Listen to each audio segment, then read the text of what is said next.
करियोत बाजार।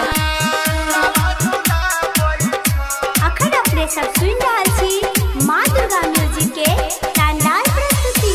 अरहुल के फूलवा है मैया मलिनिया चढ़ाबै छ। अरहुल के फूलवा है मैया मलिनिया चढ़ाबै छ। हे मैया भैरव भैया निमिये हे तोरवा झूलावा झूलाबै छ।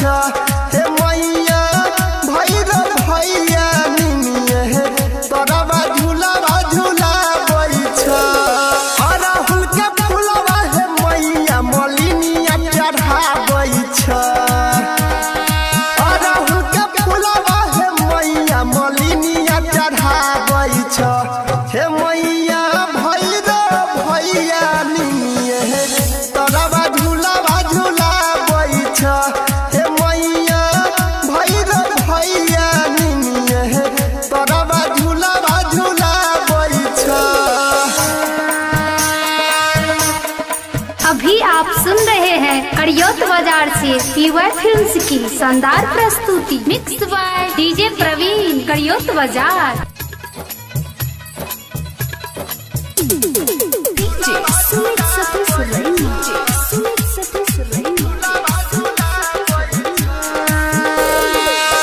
दर्शन करैले मैया लागै छ भीड़ है सबके तू बदलै छ मैया तकदीर है। दर्शन करैले मैया लागै छ भीड़ है सबके तू बदलै छ मैया तकदीर है। सेवा का पुजरिया है मैया तोहर चबरा डोलाबै छ। सेवा का पुजरिया है मैया तोहर चबरा डोलाबै छ। हे मैया भैरव भैया निमिये हे तोरवा झूलावा झूलाबै छ।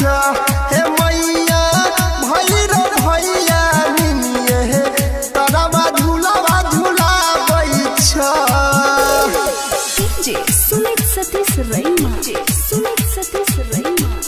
अभी आप सुन रहे हैं देनवाही से माँ दुर्गा म्यूजिक की प्रस्तुति